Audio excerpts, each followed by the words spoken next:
हम हर के अंदर प्रयास करें कि उसकी अच्छाइयां गिने, एक कॉपी ले, अच्छाइयां लिखे। जो आपकी नजर में सबसे बुरा प्राणी हो, सबसे गंदा प्राणी हो, उसकी भी अच्छाई लिखे कि इसके अंदर कौन सी अच्छाई है। क्यों?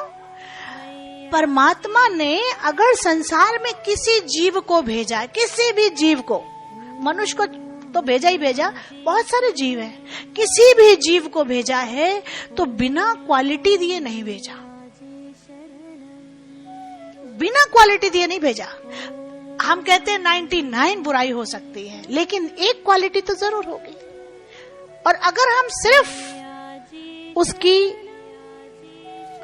अवगुणों को हम काउंटिंग करेंगे, इसका मतलब है हम परमात्मा के दिए हुए जो सम्मान है, जो गुण है, उस पे पर्दा डालते हैं और अवगुणों की काउंटिंग करते हैं, यानी हम परमात्मा का अपमान करते हैं। इसका मतलब परमात्मा का अपमान करते हैं। मनुष्य से कोई लेना देना है ही नहीं, या मनुष्य कोई ये नहीं बीच में, परमात्मा का अपमान करते हैं। और यदि बुरे से बुरे व्यक्ति में भी हम क्वालिटी ढूंढ लेते हैं और परमात्मा का शुक्र करते हैं कि वाह मालिक वाह, इसमें भी गुण, क्या बात है।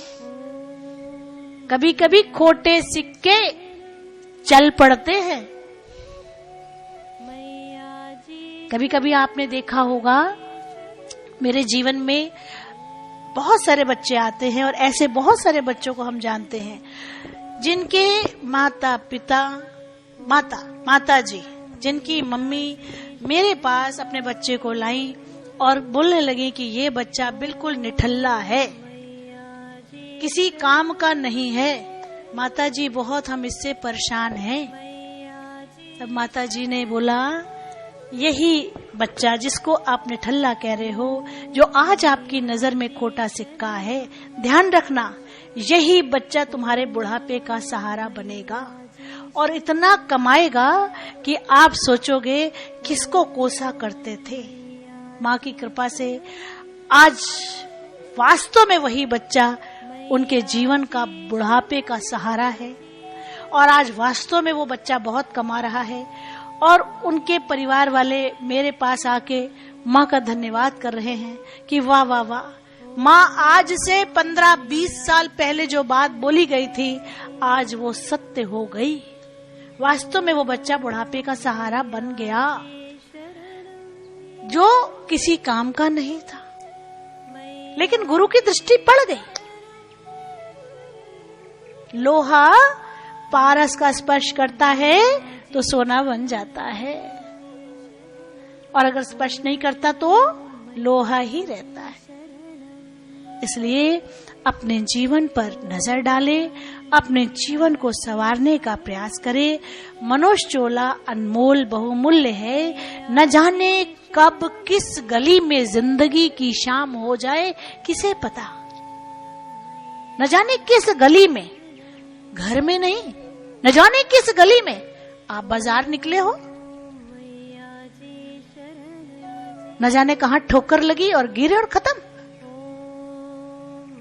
भूल गए बताना कहां कितना बैंक बैलेंस है, किसके लिए जमा किया था, सब खत्म, कुछ चता नहीं, पता नहीं, गया सब। कब किस गली में जिंदगी की शाम हो जाए कुछ नहीं पता, और उस शाम के आने से पहले अपने जीवन के अज्ञानता के अंधकार को मिटा दें। सद्गुरु के ज्ञान से अपने अज्ञानता के अंधकार को मिटाकर प्रकाशित हो जाए। सबका वो ही सद्गुरु है, सबकी वो ही माँ है, उससे बढ़कर कुछ नहीं। तो जो भी उसकी कृपा से आपको मिल रहा है, जो भी उसकी कृपा से आप ज्ञान प्राप्त करते हो, क्योंकि ये शब्द उसी के हैं, वो ना चाहे एक शब्द भी नहीं निकल सकता मुख से, सिर्फ उसकी कृपा से ही ये ज्ञान का प्रकाश फैलता है। बिना उसकी कृपा के कुछ नहीं है। न जाने कब उड़न छू हो जाए। जाने से पहले कुछ ऐसा कर लो कि लोग आपको याद करके उनकी आंखें भीग जाएं कि अरे क्या बात, बहुत अच्छा इंसान, बहुत बढ़िया इंसान। कबीर जी ने यही कहा कि जब जग में आए तो बहुत रोए, लेकिन जब जग से जाए तो जग वालों की भी आंखें भीग जाए। कुछ ऐसी करनी कर चलो। बहुत अनमोल चोला है, यूं ही न बीत जाए। नमो नमो गुरुदेव तुझको नमो नमः। नमो नमो गुरुदेव तुझको नमो नमः।